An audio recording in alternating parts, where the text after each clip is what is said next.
Disney's dominance in hand-drawn animated feature films is unquestionable. How many Disney films do you think your average punter will go through before they get to something that doesn't start with the haunting melodies of When You Wish Upon a Star and the sparkly sky above that famous palace? I say it'd be a fair few films before you got to the first mention of, say, an Iron Giant or an Ants. But I bet you'll be waiting a fair while indeed before Quest for Camelot got a mention, maybe the full birth gestation of a wallaby or an elk. You see, Quest for Camelot, the movie this game is based on, did pretty badly. Quest for Camelot was released by Warner Brothers in 1998. It's an Arthurian tale based on the 1976 novel by Vera Chapman called The King's Damosel. Damosel? That's not even a real word, it's damsel, surely. Who's put an O in there? Bastards. It tells the story of Kayleigh, shut up Marillion, the daughter of Sir Lionel, a knight of the Round Table who was murdered whilst protecting King Arthur. He was threatened by the movie's chief villain, Lord Ruba. Kayleigh dreams of being a knight and goes on a quest with Merlin's falcon, a handsome blind hermit called Garrett, and a two-headed dragon called Devon and Cornwall. Yes, really.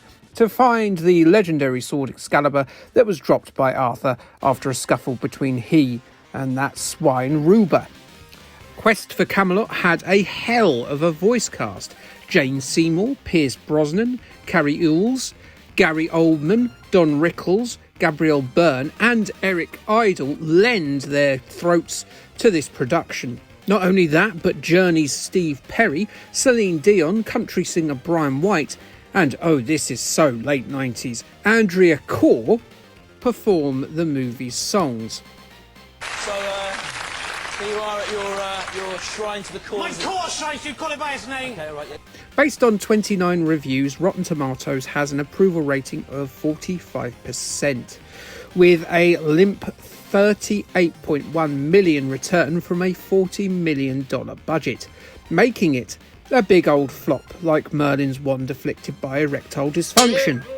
Now, don't be afraid, my child, but this game was released by that dirty crackfox Titus.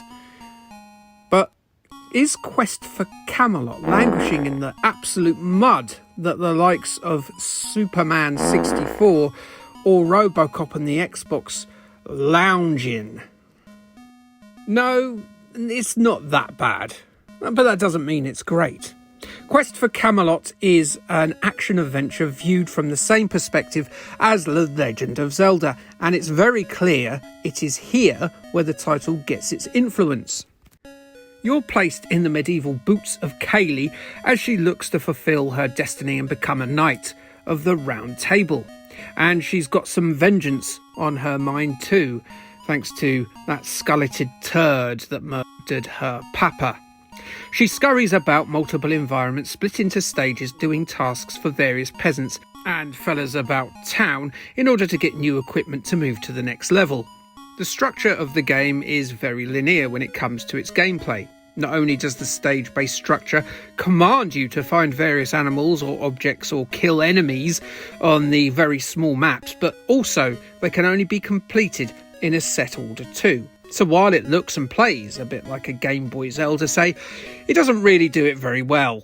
Additionally, equipment like the shield are rarely used, and moves such as the spin attack are particularly useless.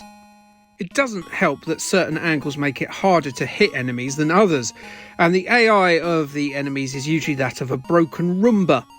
Get yourself caught in a corner next to an enemy, and its desire to kill you will essentially sap you of your life, and you'll be dead. I hope you remember to save using the gems collected throughout the game. But it's not all doom and gloom. The game levels you up depending on how much you've chopped up enemies, and a sword master will be around somewhere to reward you with new attacks if you reach a certain level. There's a good amount of variety to the environments and the subquests, and the graphics, particularly the sprites, are chunky, detailed and pretty. Except of course Kaylee with a big old swollen melon head. And also this dog? Apparently? But the enemies are stylised and cool, and I'm all about them. The music too, whilst jaunty, can be a bit short, and it won't be long until you do that thing where you start making lyrics to them, like all those bad earworms of your 8-bit past. You know you had lyrics to Super Mario 3 and Robocod, we all did. Quest for Camelot is not a game that will shift Link's Awakening DX out of your Game Boy Color slot, and nor should it. But if you do like that kind of action adventure, you might get a smidgen of enjoyment out of Quest for Camelot. Nintendo Power gave it a 74% in their December 1998 edition. They said, adventure fans rejoice, Quest for Camelot stands in the company of Link's Awakening and the Final Fantasy games. It doesn't know. I don't know what you're talking about, Nintendo Power. CMVG said there are plenty of characters to talk to, soldiers to fight and errands you must run to progress, as they gave it a 60 in their May 1999 issue.